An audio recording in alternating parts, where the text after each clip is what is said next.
ഇപ്പോൾ നിങ്ങളെല്ലാവരും ബയോളജി ബാക്ക്ഗ്രൗണ്ടിൽ നിന്ന് വന്നവരാണ്. ഞാനൊരാളുടെ ഓഡ് വൺ ഔട്ടാണ്. ഞാനൊരു സിവിൽ എഞ്ചിനീയറാണ്.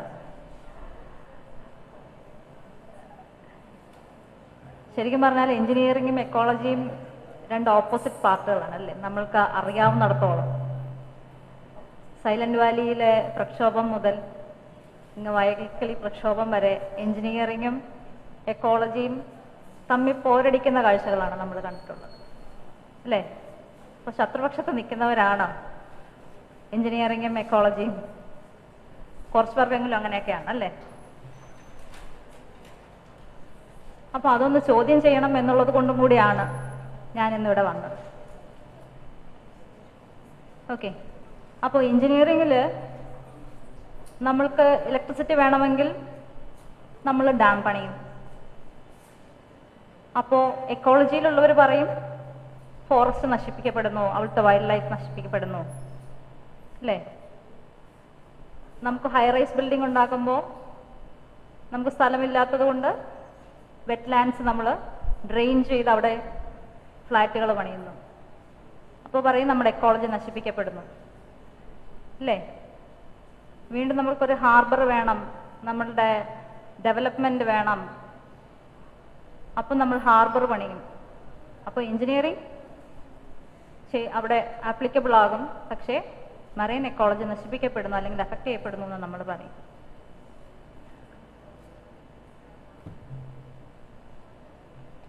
അപ്പോൾ എഞ്ചിനീയറിങ്ങും എക്കോളജിയും രണ്ട് വിരുദ്ധ ചേരികളിലാണ്. പക്ഷെ ഞാൻ വെറും ഒരു സിവിൽ എഞ്ചിനീയർ അല്ല, ഞാൻ എൻവയോൺമെന്റൽ എഞ്ചിനീയറാണ്. അതായത് ഞാൻ പഠിച്ച സിവിൽ എഞ്ചിനീയറിംഗിൽ നിന്ന് ഞാൻ പഠിക്കാത്ത ബയോളജി കൂടി ചേർത്തിട്ടാണ് ഞാൻ എൻവയോൺമെന്റൽ എഞ്ചിനീയർ ആയത്. ഞാൻ എൻവയോൺമെന്റൽ എഞ്ചിനീയർ ആയപ്പോൾ ഞാൻ പഠിച്ച സബ്ജക്റ്റ് മൈക്രോബയോളജി ആയിരുന്നു. പെൽസറിന്റെ ബുക്കുകളായിരുന്നു. ഞാൻ കേട്ടിട്ടും കൂടി ഉണ്ടായിരുന്നില്ല. ഞാൻ എൻ്റെ ബിടെക് കാലഘട്ടത്തിൽ ഒന്നും കേൾക്കാത്ത മൈക്രോബയോളജി ടെക്സ്റ്റുകളും ബയോ കെമിസ്ട്രിയും ഒക്കെയാണ് ഞാൻ എൻവയോൺമെന്റൽ എഞ്ചിനീയർ ആയപ്പോൾ പഠിച്ചത്. അതായത് ഞാൻ വളരെ ഉറപ്പായിട്ടും പറയുന്നു, എഞ്ചിനീയറിംഗിൻ്റെയും എക്കോളജിയും തമ്മിൽ ബന്ധിപ്പിക്കുന്ന ഒരു പാലമാണ് എൻവയോൺമെന്റൽ എഞ്ചിനീയറിംഗ്. അപ്പോൾ എൻവയോൺമെന്റൽ എഞ്ചിനീയറിംഗിൽ നമ്മൾ പരിസ്ഥിതി സംരക്ഷണത്തിന് അല്ലെങ്കിൽ എക്കോളജി നിലനിൽക്കാൻ വേണ്ടി എന്തെല്ലാം കാര്യങ്ങൾ ചെയ്യാൻ പറ്റും എന്നുള്ളതാണ് വളരെ വളരെ ബ്രീഫായിട്ട് പറഞ്ഞാൽ ഞങ്ങൾ ചെയ്യുന്നത്. പൊല്യൂഷൻ കൺട്രോൾ ബോർഡ് എൻവയോൺമെന്റൽ എഞ്ചിനീയറാണ് ഞാൻ. പൊല്യൂഷൻ കൺട്രോൾ ബോർഡ് എന്ന് പറയുമ്പോൾ നമ്മൾക്കുണ്ടാകുന്ന ഈ ഡെവലപ്മെന്റ്, നമ്മളുടെ ഇൻഡസ്ട്രിയൽ ഡെവലപ്മെന്റ്സ്, നമ്മളുടെ അഗ്രികൾച്ചറൽ ഡെവലപ്മെന്റ്സ്, ഇതൊക്കെ നമുക്ക് ആവശ്യമുണ്ട്. ഇതൊന്നും ആവശ്യമില്ല എന്ന് നമുക്ക് പറയാൻ പറ്റില്ല. ഡെവലപ്മെന്റ്സ് നമുക്ക് ആവശ്യമാണ്, നമ്മുടെ എക്കണോമി വളരണം, ഇതൊക്കെ നമുക്ക് ആവശ്യമാണ്. പക്ഷേ അതേസമയം തന്നെ നേരത്തെ നമുക്ക് അനിൽ സർ പറഞ്ഞതുപോലെ അതേസമയം തന്നെ നമ്മളുടെ എക്സിസ്റ്റൻസും പ്രധാനമാണ്. നമ്മളുടെ വൈൽഡ് ലൈഫ് ആയാലും നമ്മുടെ എക്കോളജി ആയാലും നമ്മുടെ ഓരോ ആവാസ വ്യവസ്ഥയുടെയും നിലനിൽപ്പും വളരെ പ്രാധാന്യമുള്ളതാണ്. അപ്പോൾ അവിടെയാണ് ഒരു എൻവയോൺമെന്റൽ എഞ്ചിനീയർ വർക്ക് ചെയ്യുന്നത്. ഡെവലപ്മെന്റിന്റെ ഭാഗമായി ഉണ്ടാകുന്ന ഒരു ഔട്ട് പ്രോഡക്റ്റ് ആണ് പൊല്യൂഷൻ എന്ന് പറയുന്നത്. നമ്മളുടെ വെള്ളം ഉപയോഗിച്ച് ഒരു പ്രോഡക്റ്റ് ഉണ്ടാകുമ്പോൾ മലിനജലം അവർ പുറത്തുവിടുന്നു. അപ്പോൾ ആ മലിനജലമായി വെറുതെ ഒഴുക്കി വിട്ടാൽ നമുക്ക് എന്ത് പറ്റും? അത് വീണ്ടും നമ്മളുടെ കുളങ്ങളെയും ജലാശയങ്ങളെയും നശിപ്പിക്കും. നമുക്ക് യൂട്രോഫിക്കേഷൻ ഉണ്ടാവാം, ബയോ അക്യുമുലേഷൻ ഉണ്ടാവാം. അങ്ങനെ വരുമ്പോൾ ഭാവിയിൽ വെള്ളം തന്നെ നഷ്ടപ്പെടാം. അപ്പോൾ ആ ഒരു റിസോഴ്സിനെ നമുക്ക് വീണ്ടെടുക്കാം. അതിനാണ് പൊല്യൂഷൻ കൺട്രോൾ ബോർഡ് ആക്ട് ചെയ്യുന്നത്. അതിൻ്റെ സോഴ്സിൽ വെച്ച് തന്നെ ആ മലിനജലത്തെ അല്ലെങ്കിൽ ആ വേസ്റ്റ് വാട്ടറിനെ നമ്മൾ കൺട്രോൾ ചെയ്ത് അതിൻ്റെ പാരാമീറ്ററുകളെല്ലാം അതിൻ്റെ സ്റ്റാൻഡേർഡിൽ കൊണ്ടുവന്ന് അതിനുശേഷം മാത്രം ഒരു ജലാശയത്തിലേക്കോ ഒരു പൊതുസ്ഥലത്തേക്കോ അതിനെ ഡിസ്ചാർജ് ചെയ്യാൻ സമ്മതിക്കുള്ളൂ. അപ്പോൾ അങ്ങനെ വരുമ്പോൾ അതിനാണ് നമ്മൾ ഓരോ ഇൻഡസ്ട്രിക്കും ലൈസൻസ് കൊടുക്കുക, കൺസെന്റ് കൊടുക്കുക. നിങ്ങളുടെ ഇൻഡസ്ട്രിയിൽ ഏർപ്പെടുത്തിയിരിക്കുന്ന ഈ സംവിധാനം ഉപയോഗിച്ച് നിങ്ങൾക്ക് നിങ്ങളുടെ ഡിസ്ചാർജ് ചെയ്യുന്ന വെള്ളത്തിന് ഇത്ര സ്റ്റാൻഡേർഡ് അച്ചീവ് ചെയ്യാൻ പറ്റും എങ്കിൽ മാത്രമേ അവർക്ക് വർക്ക് ചെയ്യാനായിട്ട് പൊല്യൂഷൻ കൺട്രോൾ ബോർഡ് അനുമതി കൊടുക്കുകയുള്ളൂ. അതേപോലെ തന്നെയാണ് എമിഷന്റെ കാര്യത്തിൽ. നമ്മൾ വെറുതെ നമുക്കറിയാം, നമ്മളിവിടെ കൊല്ലമാണ്, കശുവണ്ടി പുക കാരണം ജീവിക്കാൻ പറ്റാത്തൊരു നാടാണ്. അവിടെയും പൊല്യൂഷൻ കൺട്രോൾ ബോർഡ് ഒരുപാട് ആക്ഷൻ എടുക്കുന്നുണ്ട്. പക്ഷെ അവിടെയൊക്കെ കൺസ്ട്രെയിൻ ആയി വരുന്നത് സാമ്പത്തികമാണ്, എക്കണോമിയാണ്. പിന്നെ എങ്കിൽ പോലും പലപ്പോഴും ഇത്തരം എല്ലാ ഡെവലപ്മെന്റുകളും പ്രകൃതിക്ക് ഉൾക്കൊള്ളാനാവാത്തതാണ് എന്ന് തിരിച്ചറിഞ്ഞിട്ടാണ് ഇപ്പോൾ നമ്മൾ നേച്ചർ ബേസ്ഡ് സൊല്യൂഷൻസിലേക്ക് പോവുകയാണ്. അതായത് ഒരു മലിനജലം ട്രീറ്റ് ചെയ്യാൻ നമ്മൾ മുന്നേ ഉപയോഗിച്ചിരുന്നത് ഫിസിക്കൽ മെത്തേഡ്സ് അല്ലെങ്കിൽ കെമിക്കൽ മെത്തേഡ്സ് എന്നൊക്കെ അറിയപ്പെടുന്ന ഫിൽട്രേഷനും, നമുക്കറിയാമല്ലോ, ഫിസിക്കലി നമുക്ക് അതിൻ്റെ ഒരു വെള്ളത്തെ ക്ലിയർ ചെയ്യാം, നമുക്ക് അതിനകത്ത് ഫിൽട്ടർ ചെയ്യാം, അല്ലെങ്കിൽ അതിനെ സെറ്റിൽ ചെയ്യിക്കാം, അങ്ങനെയുള്ള കാര്യങ്ങൾ ചെയ്യിക്കാം. പിന്നെ അതിനകത്ത് കെമിക്കൽ ആഡ് ചെയ്ത് നമുക്കതിനെ ശുചീകരിക്കാൻ പറ്റും. അപ്പോൾ അതിൽ നിന്നൊക്കെ മാറിയിട്ട് നമ്മളിപ്പോൾ ബയോളജിക്കലി എങ്ങനെ നമുക്കതിനെ ട്രീറ്റ് ചെയ്യാം എന്നുള്ള കാര്യങ്ങളിലേക്കാണ് ഇപ്പോൾ ശാസ്ത്രം വളർന്നുകൊണ്ടിരിക്കുന്നത്.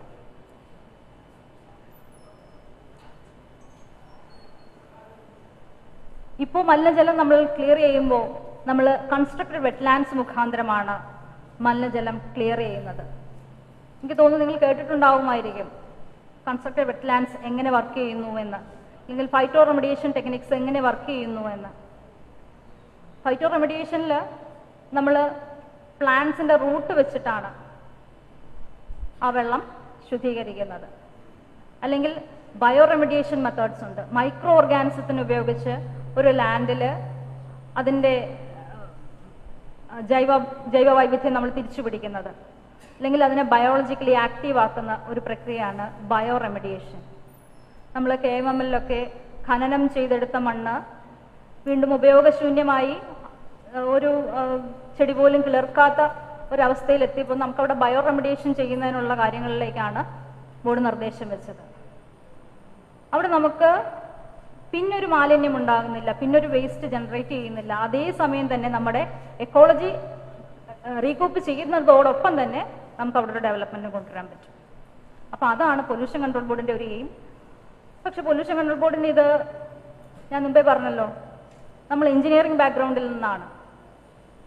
അപ്പോൾ പൊല്യൂഷൻ കൺട്രോൾ ബോർഡിനെന്നല്ല, ലോകത്തിന് ഒരു എഞ്ചിനീയറിംഗ് ബാക്ക്ഗ്രൗണ്ടിൽ നിന്ന് ചിന്തിക്കുന്നതിനോടൊപ്പം തന്നെ നമ്മുടെ എക്കോളജി സംരക്ഷിക്കാനായിട്ട് ഒരു ബയോളജിസ്റ്റിന്റെ ആവശ്യമുണ്ട്.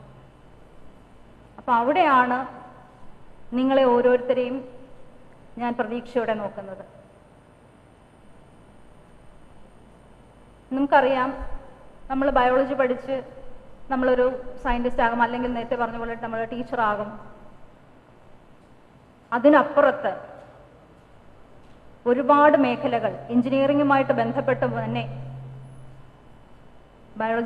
ബയോളജി ബാക്ക്ഗ്രൗണ്ട് ഉള്ള ഒരാൾക്ക് ചെയ്യാനുണ്ട്.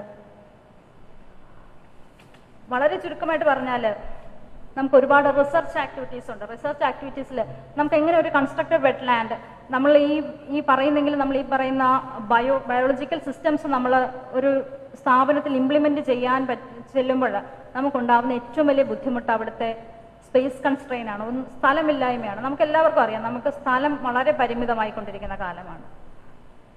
പിന്നെ ഒന്നാണ് സാമ്പത്തികം. അപ്പോൾ ഈ രണ്ട് കാര്യങ്ങളും വളരെയധികം നഷ്ടപ്പെടും നമ്മളൊരു എക്കോളജിക്കലി സെൻസിറ്റീവ് ആയിട്ടുള്ള ഒരു അല്ലെങ്കിൽ എക്കോളജിക്കലി എയ്ഡഡ് ആയിട്ടുള്ള ഒരു ട്രീറ്റ്മെന്റ് സിസ്റ്റത്തിലേക്ക് പോകുമ്പോൾ. അപ്പോൾ അവിടെയൊക്കെ ഒരു ബയോളജി സ്റ്റുഡൻ്റ് എന്ന നിലയിൽ നിങ്ങൾക്ക് ഒരു റിസർച്ചിന് സ്കോപ്പ് ഉണ്ടെന്നാണ് ഞാൻ വിശ്വസിക്കുന്നത്. ഞാൻ അതിന് പറയാൻ കൂടുതൽ ആളല്ല, എങ്കിലും എൻ്റെ അറിവിൽ ഞാൻ കരുതുന്നു എങ്ങനെ ഒരു സ്പേസ് കൺസ്ട്രെയിൻഡ് ആയിട്ട് നമുക്കൊരു water treatment system, biological water treatment system നമുക്ക് എങ്ങനെ സെറ്റപ്പ് ചെയ്യാം എന്നതിനെക്കുറിച്ച് തീർച്ചയായിട്ടും നിങ്ങൾ ആലോചിക്കണം എന്ന് ഞാൻ ആഗ്രഹിക്കുകയാണ്.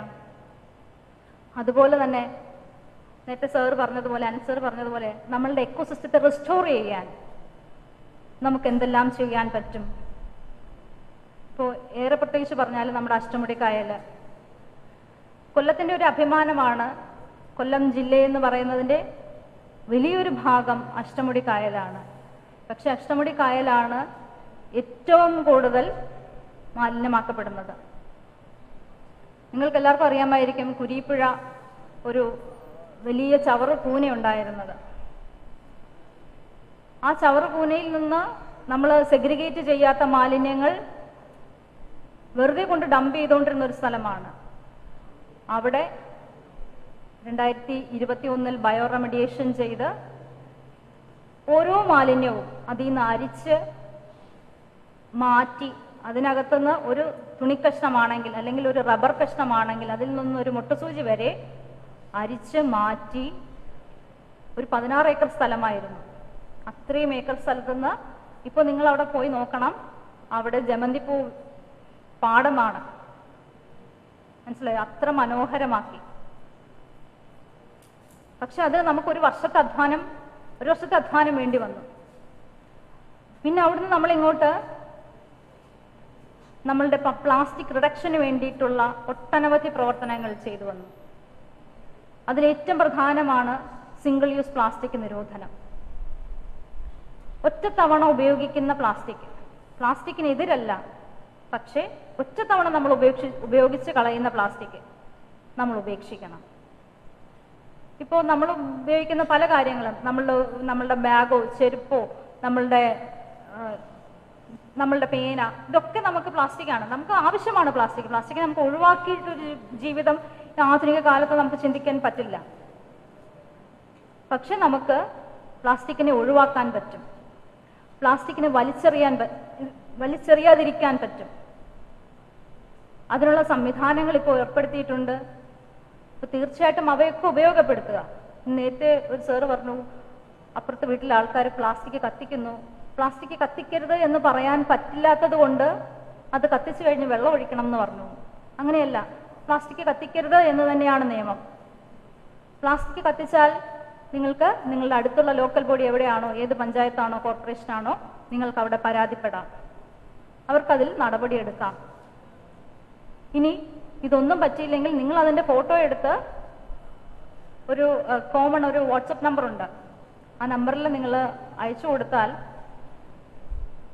ഗവൺമെൻറ് അതിൻ്റെ ആക്ഷൻ എടുത്തോളൂ, നിങ്ങൾക്ക് പാരിതോഷികവും കിട്ടും. അപ്പം ഇങ്ങനെയൊക്കെ ഉള്ള നമുക്ക് സാധ്യതകളുണ്ട്, ഉപയോഗപ്പെടുത്തുക. പിന്നെ അതുപോലെ തന്നെയാണ് എൻവയോൺമെന്റൽ ഇമ്പാക്ട് അസസ്മെന്റ്. ഒരു പ്രോജക്റ്റ് വരുന്നതിന് മുമ്പ് തന്നെ ആ സ്ഥലത്തുള്ള ആവാസ വ്യവസ്ഥ എന്ത്, ഇങ്ങനെ ഒരു പ്രോജക്റ്റ് വരുന്നത് കൊണ്ട് ആ സ്ഥലത്ത് ആവാസ വ്യവസ്ഥയ്ക്ക് എന്തെല്ലാം ദോഷങ്ങൾ സംഭവിക്കാം എന്നുള്ള കാര്യം, അല്ലെങ്കിൽ അതിനെ എങ്ങനെ നമുക്ക് ഒഴിവാക്കാൻ സാധിക്കും എന്നുള്ള കാര്യം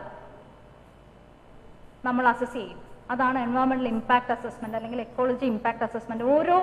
ഓരോ ചെറുജീവിയും അവിടെയുള്ള ഫ്ലോറ ഫോണ സകലതും നമ്മൾ എടുത്തിട്ട് അതിനെ ഈ പ്രോജക്റ്റ് കൊണ്ടുണ്ടാവുന്ന ദോഷങ്ങൾ എന്താണ് എന്ന് പഠിക്കുകയും അതിനെ എങ്ങനെ ഓവർകം ചെയ്യാം എന്നുള്ളത് അസസ് ചെയ്യുകയും ചെയ്യുന്ന ഒരു കൂട്ടായ യജ്ഞമാണ് എൻവയോൺമെന്റൽ ഇമ്പാക്ട് അസസ്മെന്റും അതിനെ തുടർന്നുള്ള പ്രോജക്റ്റ് അപ്രൂവലും. പിന്നെ അതുപോലെ തന്നെയാണ് എൻവയോൺമെന്റൽ ഓഡിറ്റ്. ഒരു സ്ഥാപനം വന്നു കഴിഞ്ഞ ഒരു സ്ഥാപനം, വളരെ കാലം കൊണ്ട് പ്രവർത്തിക്കുന്ന ഒരു സ്ഥാപനം, ആ സ്ഥാപനം പരിസ്ഥിതിയിൽ നിന്ന് അല്ലെങ്കിൽ നമ്മുടെ ചുറ്റുപാടിൽ നിന്ന് നമ്മുടെ റിസോഴ്സുകൾ അവർ ഉപയോഗിക്കുന്നുണ്ട്. ആ ഉപയോഗിക്കുന്ന റിസോഴ്സും അവർ തിരികെ നമുക്ക് തരുന്ന സേവനവും അതിൻ്റെ സന്തുലിതാവസ്ഥ അത് നമുക്ക് പഠന വിധേയമാക്കാം. അതാണ് എൻവയോൺമെന്റൽ ഓഡിറ്റ് ചെയ്യാം. ഓരോ ഇൻഡസ്ട്രിക്കും എൻവയോൺമെന്റൽ ഓഡിറ്റ് ചെയ്താൽ അവർ ഉപയോഗിക്കുന്ന അസംസ്കൃത വസ്തുവും അവരുടെ പ്രോഡക്റ്റും തമ്മിലുള്ള ബയോളജിക്കലി നമുക്കൊരു ആവാസ വ്യവസ്ഥയിൽ അതിനെ ബാധിക്കുന്നു എന്നതിനെക്കുറിച്ച് നമുക്ക് സ്റ്റഡി ചെയ്യാം. അപ്പോൾ ഇങ്ങനെ എഞ്ചിനീയറിംഗുമായിട്ട് ബന്ധപ്പെട്ട്, ഏറെ പ്രത്യേകിച്ച് എൻവയോൺമെന്റൽ എഞ്ചിനീയറിംഗുമായി ബന്ധപ്പെട്ട് ബയോളജിക്ക് ഒരുപാട് ആപ്ലിക്കേഷൻസ് ഉണ്ട്. ബയോളജിക്ക് ഒരുപാട് ആപ്ലിക്കേഷൻസ് ഉണ്ട്. അതിൽ വളരെ വളരെ ചുരുക്കം, അതായത് ഞാൻ പ്രവർത്തിക്കുന്ന മേഖലയുമായി ബന്ധപ്പെട്ടുള്ള വളരെ ചുരുക്കം കാര്യങ്ങളാണ് ഞാനിവിടെ നിങ്ങളുമായിട്ട് പങ്കുവച്ചത്. അപ്പോൾ ഞാൻ അധികം ദീർഘിക്കുന്നില്ല. എഞ്ചിനീയറിംഗും ബയോളജിയും നമുക്ക് ഹാൻഡ് ഇൻ ഹാൻഡ് നിന്നെങ്കിൽ മാത്രമേ ഭാവിയിലേക്ക് ഒരു സസ്റ്റൈനബിൾ ഡെവലപ്മെന്റ് നമുക്ക് കൊണ്ടുവരാനായിട്ട് സാധിക്കുകയുള്ളൂ. അപ്പോൾ അതിനു വേണ്ടിയിട്ട് നിങ്ങളുടെ റിസർച്ചും നിങ്ങളുടെ ഡെവലപ്മെന്റുകളും നിങ്ങൾ ആ രീതിയിൽ കൂടി നിങ്ങളുടെ ടീച്ചേഴ്സുണ്ട്, പല കോളേജുകളിൽ നിന്നുള്ള ടീച്ചേഴ്സുണ്ട്, നിങ്ങളുടെ കുട്ടികളെ നിങ്ങൾക്ക് ഗൈഡ് ചെയ്യാം. അത്രയും കാര്യങ്ങളിൽ കൂടെ നിങ്ങളുടെ ഒരു സഹകരണം ഉണ്ടാകണമെന്ന് പ്രതീക്ഷിച്ചുകൊണ്ടും അതിനുള്ള എല്ലാ ഭാവങ്ങളും നേർന്നുകൊണ്ടും ഞാൻ നിർത്തുന്നു. നന്ദി.